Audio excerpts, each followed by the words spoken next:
Andy Palmer at Aston Martin. It says, Aston Martin to ditch Mercedes AMG V8s for in-house developed V6. Wait, so like, are you saying like future DB11s will be V6 powered? Well, I guess that's what we're reading here.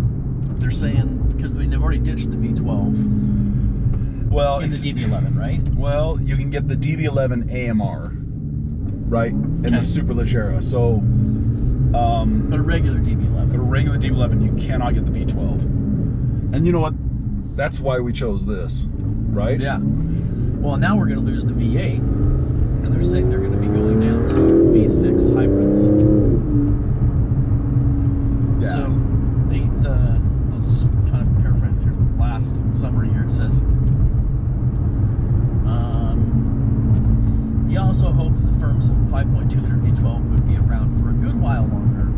You can see in the longer term it won't last, but certainly over the next few years we can continue to produce the V12 engine, and we can make them more CO2 friendly.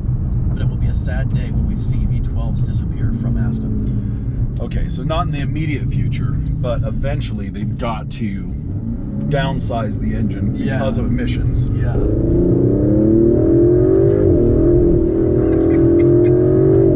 Jeez. So everything's starting to make sense. Some of the communications I've been getting from Aston I've not been happy with, pertaining to Valhalla specifically, right? So they're pulling Valkyrie currently from the hypercar, discontinuing their Red Bull partnership. And you know, that was kind of the draw to the Valkyrie and Valhalla, is this is going to be a Red Bull derived LMP car. But I got a video the other day from Andy Palmer and Mr. JWW, and I sent it to you, didn't I? Did you watch it? I haven't watched it yet. You haven't watched it? No. Oh. Yeah, you have to watch it. You have to watch it. Okay. So, the new STROLL, the new chairman. Of the board. Yeah. So, woo, Kicked out a little bit there. yeah. That's what's fun about this car. So they're bringing that F1 team. What's the name of it? Something Point F1. And what they're doing with that F1 team is they're going to make that the works team. The Aston Martin works team is going to be this new F1 team, right? Okay.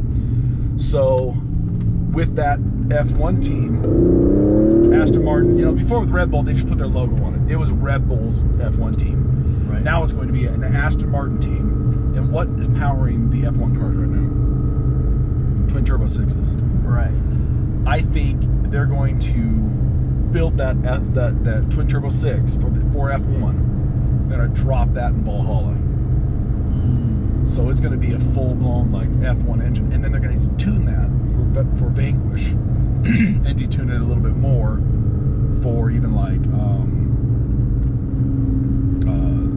maybe DB11. It sounds like maybe so they're DB11s, right? Right. It's going to be across their entire brand at different tune levels. Yeah. I was disappointed and thinking about pulling my deposit on Valhalla because of the news that was coming out of Aston. But then they sent me that video, and so I'm feeling better about that. Feeling better about it. I'm still not 100% sold that.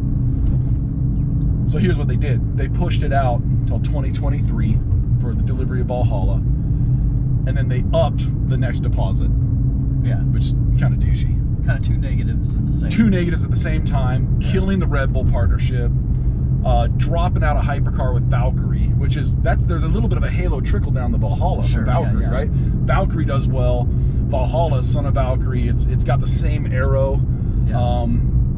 You know, it's just going to have a little different power plant with only a slightly less horsepower with that twin turbo 6. It's supposed to be 1,000 brake horsepower with that crazy downforce. And so, man, I'm not going to lie, I was totally disappointed in that.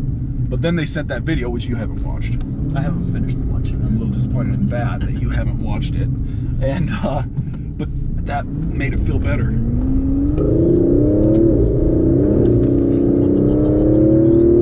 This thing is such a effing beast. Jeez.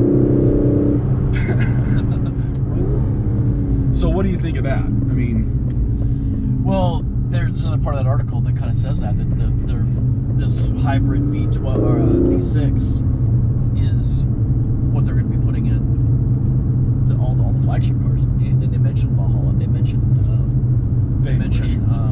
Vanquish. Yes. Yeah. So where does that leave the V12? You know, you've got it in Superleggera. You've got it in the AMR. You know, I think where it leaves it is in a place similar to where Aston puts manual transmissions these days, which is they don't want to walk away from it because they understand that there's a romantic love affair with those components or those things. I mean, Aston's good about that. So my guess is they might keep the V12 engine around for a little bit longer for maybe special edition cars or different programs like Superleggera. Yeah. Like the DBS, but you're going to be paying a premium for that. Like, yeah, big premiums, and they're not always going to be around. I think you've got to go pick up like a dogleg Vantage S. They're probably already they're going up crazy money. They're going up. Yeah, or even the 6-speed original. 2012, 2011. I'll say that I think that the two cars in Aston to pick up used right now would be a V12 Vantage or the DB11 with a V12 motor.